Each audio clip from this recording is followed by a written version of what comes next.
Irasai, perdón, pero es que estos dorayaki están de vicio. Y es que hoy tenemos velada de libros y dorayaki en la izakaya. Toma, aquí tienes uno. Y respecto a los libros, enseguida nos ponemos a ello, pero antes que suene la música. Arigato, hey, arigato, arigato gozaimasu, arigato, hey, arigato, arigato gozaimasu, hey, hey, hey, hey, hey, hey, hey, arigato, hey, arigato, arigato gozaimasu, hey, hey, hey, hey, hey, hey, domo.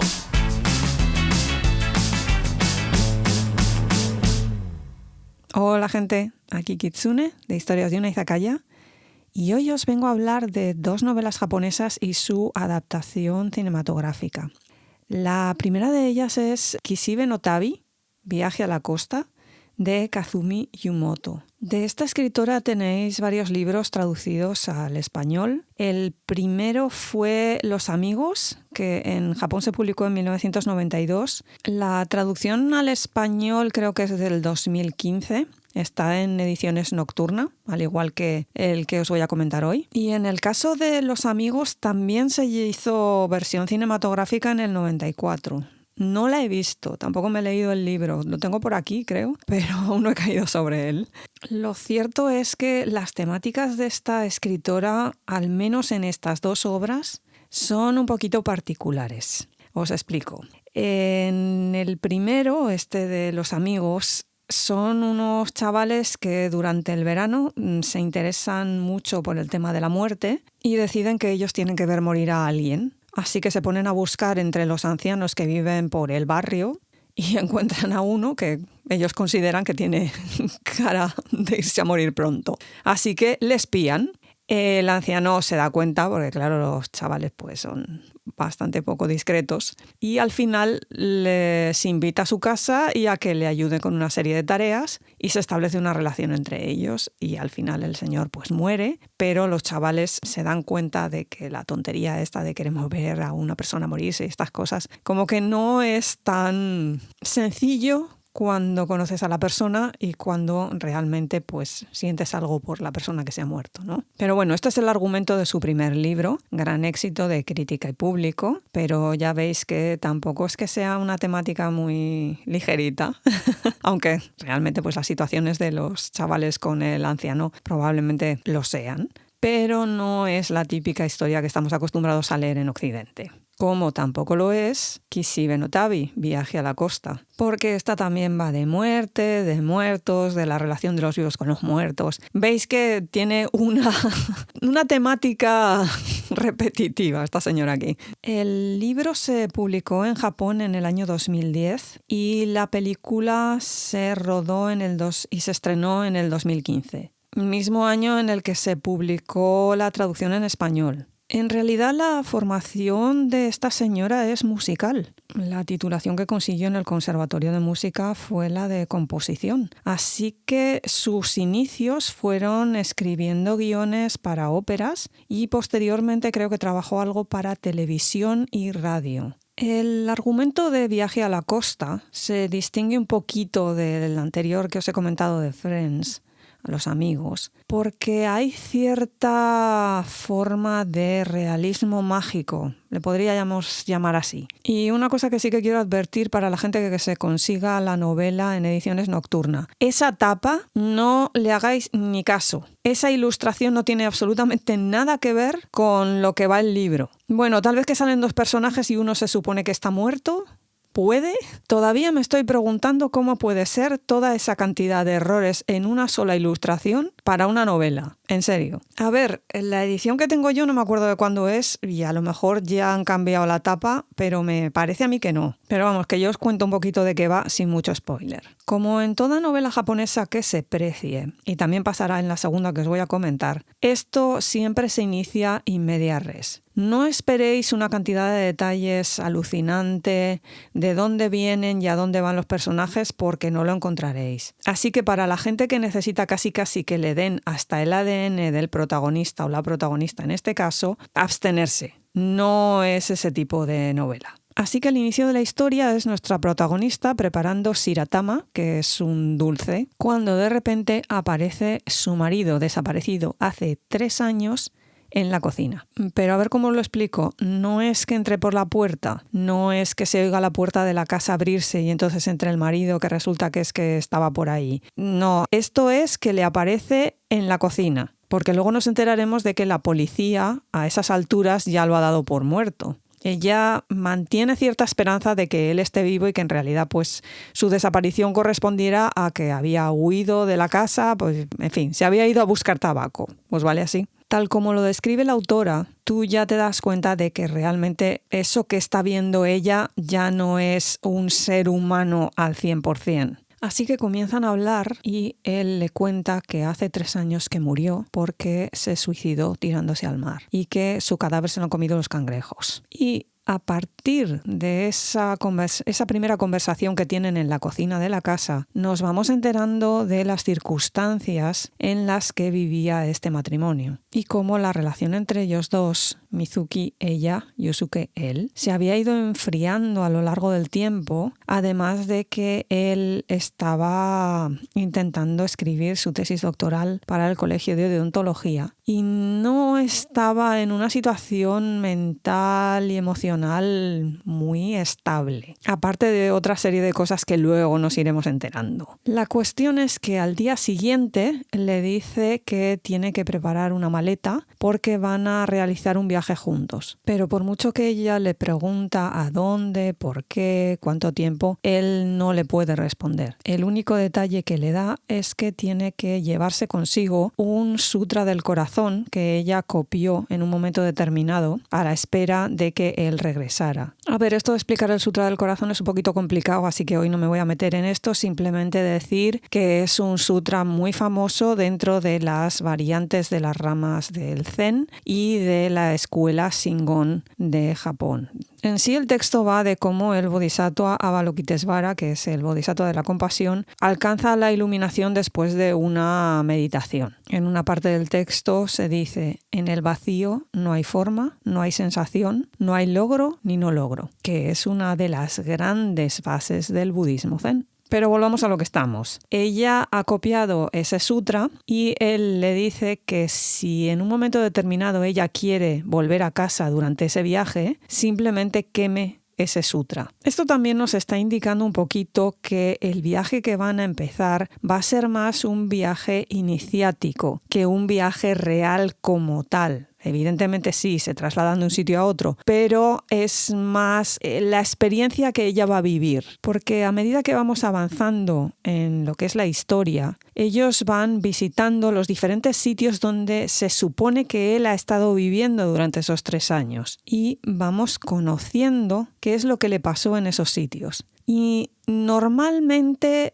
va relacionado con o una persona muerta o unas personas relacionadas con alguien muerto que no puede descansar por una serie de motivos. Así que el planteamiento de esta escritora es que convivimos con una serie de gente que no está muerta, pero que no puede abandonar el plano físico por una serie de razones. Y a medida que estos dos personajes van visitando esos sitios donde estuvo él viviendo, entre comillas, eso de viviendo, en parte ayudan a según qué personajes o a superar ese tipo de obstáculo que les impide pasar al otro lado, también entre comillas todo esto, o a que los vivos encuentren la manera de ayudar a esos espíritus muertos pero dentro del plano físico a que realmente encuentren esa iluminación del Bodhisattva. Y la verdad que algunas de las historias son muy interesantes. En una de ellas se encuentran a un señor que reparte revistas de la cosa esta que está suscrito al periódico tal o a la revista cual. Bueno, en aquellos tiempos, ahora ya casi no se ve de esto, pero en Japón había una serie de gente pues que si tú estabas suscrito a determinadas publicaciones te las traían a casa. Y este señor se dedica a esto. El tema está en que él está sujeto al mundo físico por una serie de motivos que él no puede purgar. Pero veremos cómo Mizuki y Yusuke pueden ayudar a este anciano anciano. Un momento que culmina en una escena muy bonita, tanto en el libro como en la película, en la que la habitación del anciano está llena de flores recortadas pegadas en las paredes. Pero claro, otra de las cosas que aprenderemos en este viaje de los dos personajes es que no siempre es bueno que un ser humano se apegue a esa presencia física no física del fallecido y cómo ese espíritu puede degradarse hasta un nivel en el que el ser humano que le acompaña desde luego empiece en una especie de espiral hacia cierta locura provocada precisamente por ese espíritu queriendo aferrarse al mundo material. Pero todo el tema de si Mizuki podrá lograr despedirse de Yusuke, si realmente Yusuke ha regresado para volver loca a Mizuki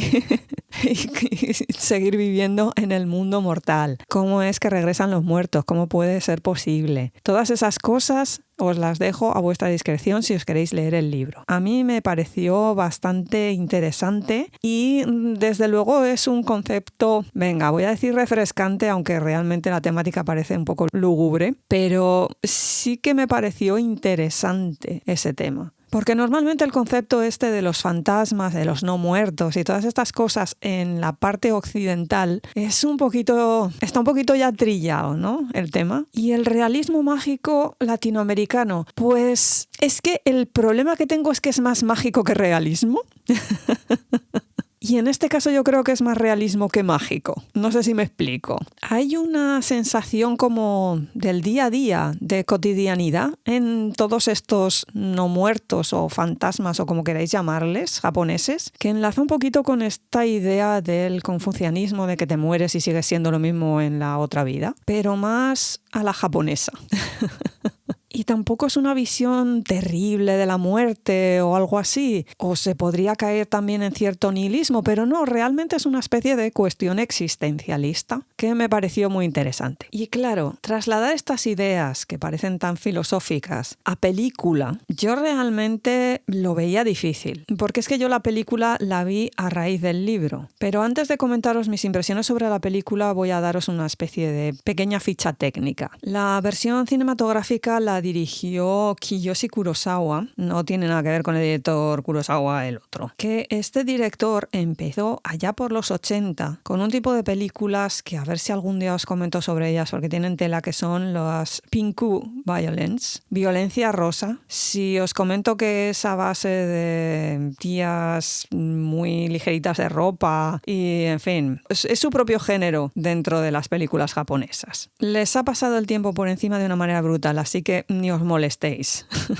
Y luego de ahí se dedicó a hacer películas de terror, que la más famosa, o al menos yo la que me vi porque me la recomendaron, fue Cairo, del 2001, que luego tiene adaptación en el cine occidental, creo que se llamó Pulso, en el 2006. Una cosa así como muy chunga de gente que desaparece y deja una mancha negra sobre el suelo. Chungo. No es así de vísceras ni nada de esto, no es como la de la niña esta que sale del pozo, Ring, pero tiene su puntazo. Así que si no sois mucho del cine de terror o al menos de las películas así como muy inquietantes, no os recomiendo meteros en el cine de este director. Aunque cuando no se pone a hacer cosas de terror, tiene algunas muy interesantes, como Tokyo Sonata del 2008, que esa la vi precisamente yo creo que en aquella época, y trata lo del follón de la crisis económica en Japón a partir del 2000. Muy interesante, aunque con los toques de este señor, pero la historia de esta familia y de cómo viven y de cómo el padre sale de la casa a trabajar cuando resulta que no está trabajando en la empresa, muy interesante. Respecto a los actores protagonistas de Viaje a la Costa, tenemos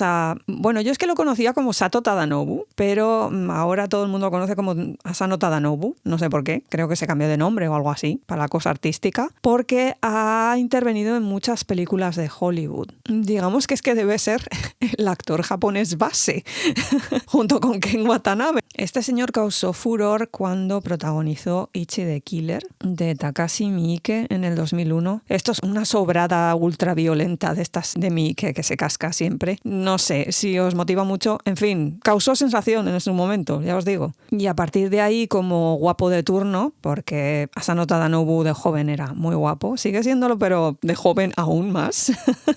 Pues le podéis ver en Zatoichi de Takeshi Kitano, de Bito Takeshi, en Gohato, creo que es de Nagisa Oshima. Esa en Occidente se llamó Tabú. De esa tengo que hablar yo un día. Y en cosas occidentales, pues ha sido, es que no sé cómo se pronunciará esto, Hogun Entor. Supongo que si estáis en el rollo de la cosa esta, me entenderéis de qué estoy hablando. Y luego, pues que yo sepa, en la nueva de Mortal Kombat salía haciendo de Raiden, ¿puede? Con esa pedazo de lista ya os podéis hacer una idea de para qué lo contratan en Occidente para las películas. Su compañera de reparto en esta película es Seri Fukatsu. A mí me sonaba, pero vista su filmografía no he visto nada de ella, entonces supongo que es que me está recordando a alguien, pero no sé a quién. Desde luego en esta película ella no me terminó de convencer, porque ahora os voy a explicar. Me gustó más el libro que la película. Ah, bueno, Kitsune, pero es que eso siempre pasa. No, no siempre pasa, cuidado. Porque claro, la película visualmente es muy bonita y además es que el director utiliza algunos efectos de luz que me gustaron muchísimo. Cuando va a aparecer un espíritu, hace una especie de fundido a negro, a veces que está muy bien para situarte, porque claro, en el libro pues aparecen como aparecen y ya está, pero en imagen tú necesitas cierta sensación de que eso que están viendo no es real, pero sí es real. Y luego tiene un momentazo muy interesante en el que desaparece uno de los personajes porque muere definitivamente el espíritu o pasa a ese otro nivel, y entonces todo lo que estaba relacionado con ese espíritu de repente lo vemos no como era cuando vivía ese espíritu, sino como es realmente después de que ha pasado el tiempo. Así que una habitación que estaba tan normal, cuando la volvemos a ver, que ya el espíritu ha fallecido, no es una habitación normal, sino una habitación en la que ha pasado una cantidad de años y está todo pues lleno de polvo, destruido. Creo que lo más cercano para describir esto sería esa típica casa encantada que cuando llegas y está el fantasma, todo está nuevo y de repente te das cuenta de que aquello era un fantasma y entonces está todo viejo y lleno de telarañas. Miedo. Pero sin embargo aquí no te da miedo, te das cuenta de qué es lo que realmente estaba pasando. Todas esas cosas están genial. El problema es que se pierde en la imagen lo que te da en el texto escrito. Así que muchas de las reflexiones que ella hace, muchos de los detalles que ella da, aquí se pierden, porque como es un diálogo interior del personaje, no lo puede llevar a imagen todas las veces que quisiera. Que eso también es muy propio de la literatura japonesa, ese diálogo interior que tienen los personajes, porque hay siempre una diferencia entre el yo que exponemos al exterior con el yo que tenemos en nuestro interior y que nunca vamos a exponer. Eso es muy japonés. Así que el gran problemón aquí es que el personaje de ella, o tienes una actriz muy sólida que aún encima le tengas que exigir que actúe más allá de lo que es estar pues viendo una escena o actuando dentro de una escena o interactuando con otros personajes, porque es que no, es muy difícil. Y por la parte de Asano Tadanobu, es que, ¿cómo lo explicaría yo? Hay cierta frialdad en el personaje que no vemos en el libro. Yo no sé si porque, claro, como en imagen tiene que dar esa impresión de fantasma, pues tenía que estar como más desconectado de lo que era el personaje de la protagonista, pero en el libro no, en el libro es que es una especie de extraño día a día que se establece entre ellos, que no entiendes muy bien cómo ella se ha acostumbrado a esa nueva realidad con este tío que está muerto. Por eso la dinámica de ellos en el libro resulta mucho más interesante y te llega un poquito más que esto otro de dos personajes fríos y sí, viviendo una serie de cosas, pero como una desconexión entre tú y lo que estás viendo. Cuando en realidad la historia tendría que ser como muy sentimentaloide también, entre comillas. Este es el episodio de las comillas. Porque claro, en cada uno de los sitios que visitan, ella va conociendo un nuevo aspecto de aquel marido con el que convivía y del que prácticamente no conocía nada. Pero en la película está más enfocado hacia las personas con las que se van a encontrar y cómo las van a ayudar a solucionar una serie de problemas que ellos tienen. Pero claro, el libro no va de eso del todo al 100%, pero en la película es en lo que se enfoca más a la hora de contarnos la historia. Así que cuando llegamos al final, hasta cierto punto no estamos tan conectados como en el libro y entonces ese final queda un poquito descolgado. Interesante, sí, pero prefiero el libro. Vamos ahora con la otra novela de la que quiero hablaros. Sweet Bean Paste. En japonés, an, que se podría traducir como pasta de alubias dulce. Es un libro que se publicó en el 2013 en Japón y el autor es Durian Sukegawa. Esto es un nombre artístico. En realidad el autor se llama Tetsuya Sukegawa. Aunque creo que durante el 2002 al 2011 también se llamaba Tetsuya Akikawa. Este hombre es que tiene tela.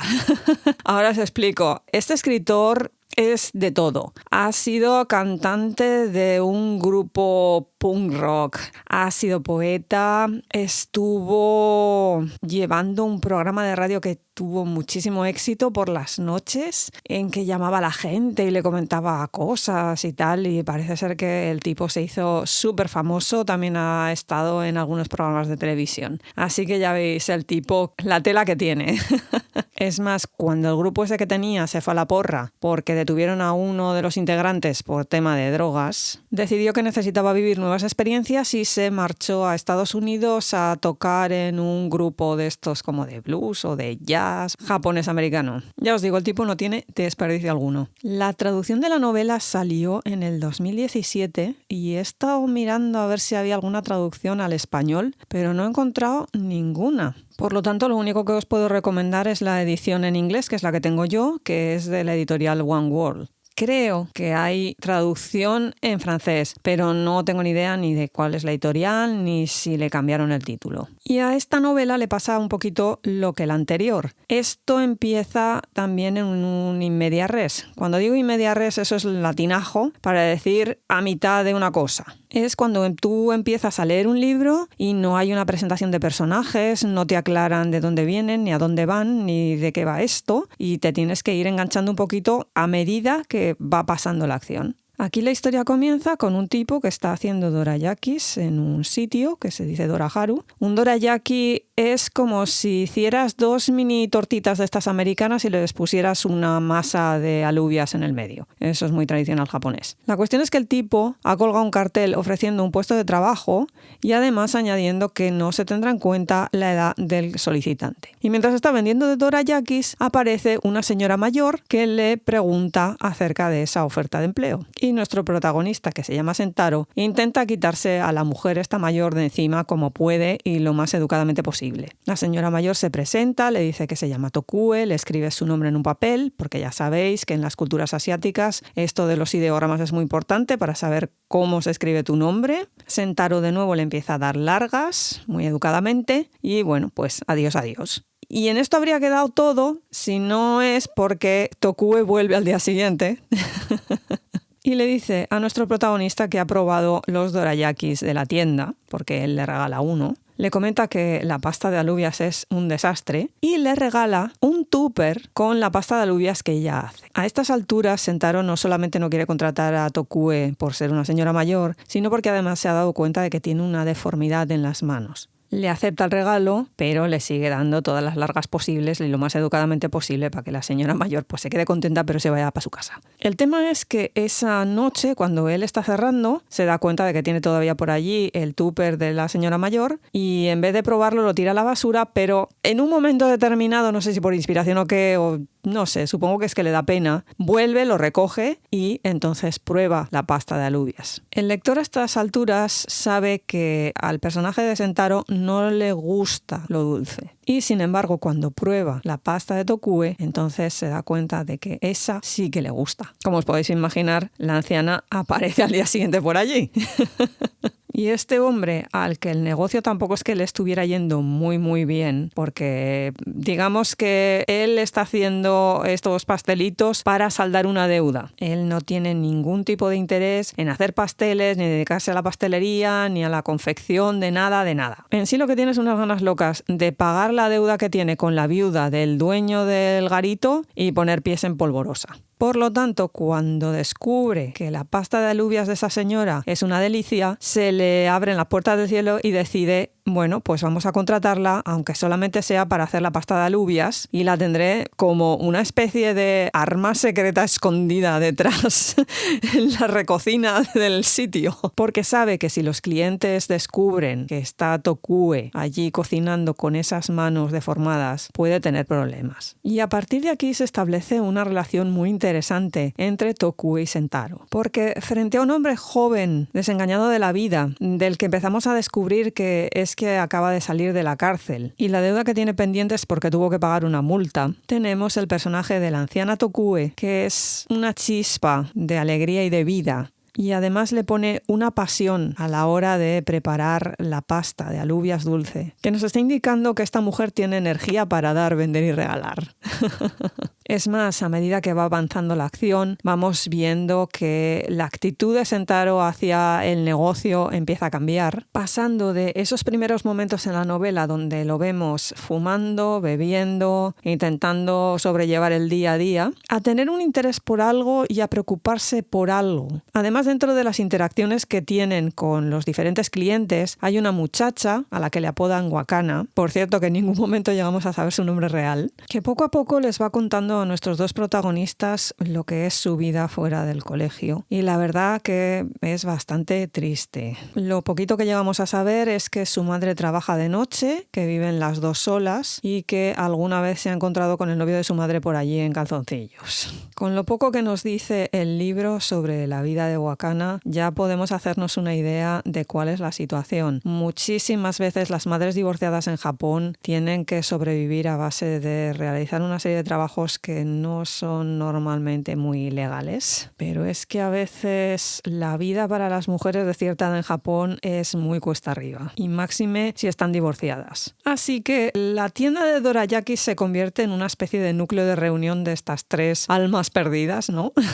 Este hombre que por pagar una deuda está encadenado a un trabajo que no quiere, esta señora mayor de la que no sabemos qué es lo que le pasó, pero que sin embargo vive por y para hacer la pasta de alubias, y esta chica adolescente que carece de toda esa alegría y locura que caracteriza normalmente la adolescencia. Hasta aquí el libro hubiera quedado en esto, esa típica historia de superación personal y de apoyo entre los personajes, pero la visita de la dueña del local destapa la verdadera razón por la que Tokue tiene las manos deformes. Porque la anciana vive en un antiguo sanatorio para enfermos de la enfermedad de Hansen, es decir, la lepra. Este tema de la lepra en Japón también tiene tela, porque hasta el año 1996 existía una ley en todo el país que obligaba a estos enfermos a residir en este tipo de instalaciones sanitarias, vamos, lo que sería una leprosería, un lazareto, sin poder tener contacto alguno con el exterior ni con sus familiares. Es más, parece ser que incluso les cambiaban hasta el nombre. Esta gente vivía dentro de los muros de dicha institución en una serie de casitas construidas para cada uno de los individuos o cada una de las familias que se formaran dentro de lo que era la leprosería, sin contacto alguno con el mundo exterior. A partir de la nueva ley de 1996 se les permitió salir, porque lo triste del caso es que en 1940 es cuando se descubre la medicación que curaba a estos enfermos. Pero claro, una cosa es que tengas una medicación que cura y otra algo que cure la estigmatización de dicha enfermedad, por no hablar de los prejuicios sociales. Así que la dueña, una vez que ha descubierto, porque se empiezan a levantar rumores sobre una señora mayor con unas manos que tal vez esto pueda ser trabajando en la tienda de dorayakis, le dice que tiene que echar a Tokue. Para colmo aún encima le empieza a explicar cómo pretende reformar la tienda de dorayakis y empezar a vender también okonomiyaki. Pero Sentaro, sorprendentemente para el lector, intenta negociar con la dueña del establecimiento para que le permita seguir funcionando un tiempo más, aunque sea sin sin Tokue por allí. A partir de ese momento se establece una relación epistolar entre ambos personajes, Tokue y Sentaro, en la que la anciana todavía continúa intentando reflotar un poco la vida de este pobre hombre, además de empezar a narrar su vida en ese sanatorio en el que había entrado con 17 años. Y así descubrimos cómo empezó a hacer dulces y cómo aprendió a realizar esa pasta de alubias dulce. Por su parte, la adolescente decide huir de casa porque tiene un pobre canario, que si conocéis un poco cómo va el tema de los pisos en Japón, es muy difícil tener animales de compañía allí, tienes que firmar 1.000 millones de papeles, los vecinos pueden protestar y la chica pues tiene que deshacerse del canario y decide que va a huir de casa y además que el canario se lo va a dar a Tokue. Así que los dos personajes se van a visitar a la anciana, al antiguo sanatorio, que ahora está abierto a todo el público porque a partir de 1996 los enfermos podían volver a sus casas, pero claro, ya las familias no querían saber nada de ellos. Trabajar, pues ya veis el panorama con Sentaro como estaba siendo, y al final muchísimos de ellos terminaron viviendo donde habían estado viviendo toda su vida, en el sanatorio. Gracias a esa visita, tanto los personajes como los lectores aprendemos muchísimo más de la vida de Tokue, además de la de todos los enfermos que vivieron esas circunstancias. Y tanto la anciana protagonista como otra de sus amigas que habían formado parte de lo que sería la pastelería del sanatorio, le enseñan a Sentaro una gran lección y le ponen en la vía de tal vez poder crear sus propios dorayakis. Si tenéis algún interés por leer la novela o ver la película, lo voy a dejar aquí, no voy a incluir nada más. Por lo tanto, permitidme que pase a hablar de la película, que también tiene un montón de cosas interesantes. Lo primero de todo, dirigida por una mujer, Naomi Kawase, en el 2015. Esta señora inició su carrera con una obra cinematográfica muy documental, vive muy fascinada por las autobiografías y las biografías, así que la mayoría de su obra al inicio tiene que ver con su propia experiencia vital. En el año 2012 dirigió un vídeo musical para Hikaru Utada, que es una cantante súper famosísima en Japón, y en el 2013 la llamaron para formar parte del jurado en Cannes. Vamos, que estamos ante una persona con una trayectoria profesional en el cine sólida. Otra cosa es que en los últimos años creo que ha tenido bastantes follones con la gente con la que ha trabajado y no sé hasta qué punto realmente la gente del cine quiere trabajar ahora con ella. Pero bueno, a la hora de la verdad, con esta película, que en español se tituló Una pastelería en Tokio, realmente se nota la mano de alguien que sabe qué es lo que está trabajando y qué es lo que está filmando. Máxime con la selección de los actores, que es fascinante. Por lo pronto, el papel de Tokue lo lleva a cabo Kirin Kiki. Esta señora fue una gran actriz japonesa. Su nombre real era Keiko Nakatami. Después adoptó el nombre artístico de Chiho Yuki. Y esto de Kirin Kiki vino muchos años después porque resulta que en un sitio en el que estaban con unas donaciones de los actores, resulta que esta señora dijo que no tenía nada que subastar, así que decidió subastar su nombre. Y como ya no tenía los derechos sobre su nombre artístico, pues se puso Kirin Kiki. El trabajo que realiza esta actriz en la película es extraordinario. Realmente le da vida al personaje y realmente nos hace sentir muy bien lo que es la vida de una persona que ha sufrido tantísimo. Pero no llevándolo al extremo este del pedazo de dramón y todo el mundo llorando. No esperéis ese tipo de cosas tan exageradas. Además, para la gente que hayáis tratado con señoras mayores japonesas, realmente esta actriz le mete todo ese puntillo de las abuelas japonesas tan genial, que es que al final tienes que quererla. Tienes que quererla por narices. Pero cuando tienes una pedazo de actriz como esta, para darle la réplica necesitas a alguien que lo aguante muy bien. Y ahí tenemos a Masatoshi Nagase. Este actor ha rodado un montón en Japón. En Occidente creo que solamente ha hecho una película con Jim Jarmusch, pero claro, esas cosas son del circuito muy alternativo, no es una cosa que la gente se vea mucho. Para la gente que se haya leído el libro del verano de la Ubume, de Natsuhiko Kyogoku, Este señor sale en la versión cinematográfica del 2005. La verdad es que en esta película de una pastelería en Tokio a mí me ha gustado bastante. Insisto, era muy difícil mantener el tipo para darle la réplica a esta señora, ¿eh? Además que este papel exigía un nivel de desengaño para con la vida tan importante que era difícil transmitirlo sin que quedara un poquito histriónico, sin llevarlo a que aquello pareciera una pose más que una circunstancia vital del personaje. Al igual que en la anterior hablaba de que había algunos aspectos del libro que se perdían en la película, aquí, a pesar de que no hay toda una serie de referencias que nosotros sabemos muchísimo antes en el libro y que en la película tardan un poquito más en aparecer, sí que es cierto que la actitud de los propios personajes ayuda a conectar bastante con ellos. Claro que es que volvemos a la misma, son unos pedazos de actores.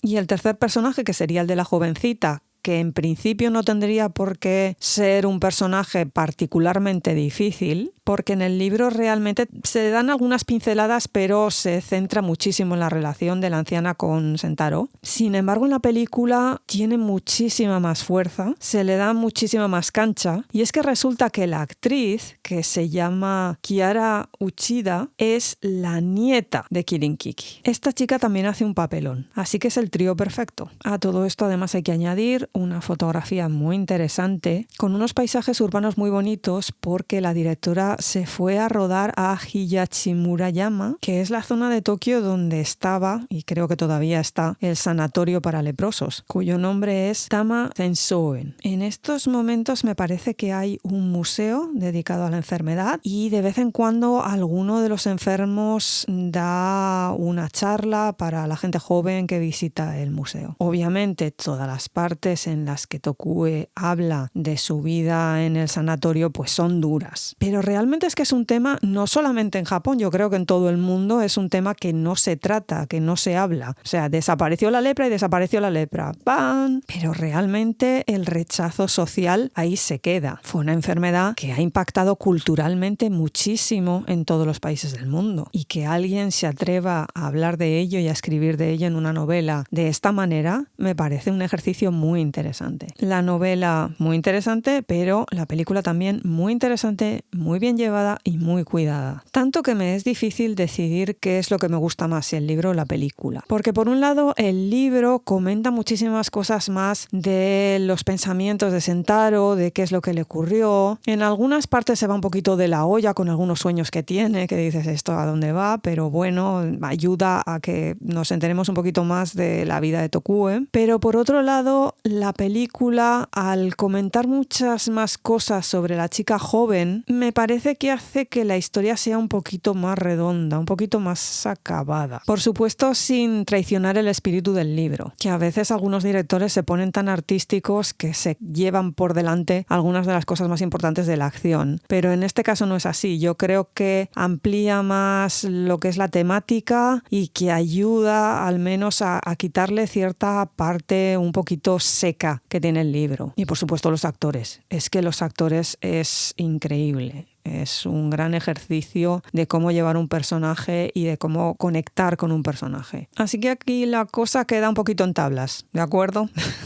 Si os animáis, son dos novelas muy interesantes, no muy largas. Está el problema de que Anne, Sweet Bean, no está en español, pero bueno, no sé, algún día saldrá por ahí, esperemos. Y a una mala, pues os podéis leer el libro en español de uno y verse la película en español del otro. En fin, sé que hay muchas novelas japonesas que se han llevado al cine, pero me apetecía hablar de estas dos porque son las que me he leído más recientemente y me he vuelto a ver las películas y la verdad que las he disfrutado bastante. Si al final alguien, gracias a este programa, sigue mi consejo y se lo lee o se lo ve, pues no estaría de más que pasarais por nuestra cuenta de Twitter, Historias de una Izakaya, para comentar qué es lo que os ha parecido. No está de más recordaros que tenemos cuenta en Instagram, también Historias de una Izakaya, donde pondremos algunas fotitos de estas películas y de las portadas de los libros. Si al final lo único que os ha quedado son un montón de dudas existenciales que no sabéis dónde preguntarlas, pues entonces podéis iros a nuestro email historiasdeunaizakaya@gmail.com. Y para la gente que no se quiere complicar la vida con estas cosas, ni de las redes sociales, ni de los emails, ni de nada, que lo único que quieren es sentarse y escuchar dándole a un botón, que sepáis que tenemos un canal en YouTube, Historias de una Izakaya, si es que el nombre va a ser siempre el mismo, no nos hemos herniado. Que le dais al botón de seguir, genial, gracias, y de verdad que lo necesitábamos. Que le dais a poner estrellitas a donde sea que estéis escuchando esto, pues entonces sí que ya es el mega favor que nos hacéis. Y bueno, tampoco estaría de más que nos recomendarais a familiares y amigos, porque es triste de pedir, pero más triste es de robar. Por lo demás, cuidaos mucho, gente. Hasta luego. ¡Yané!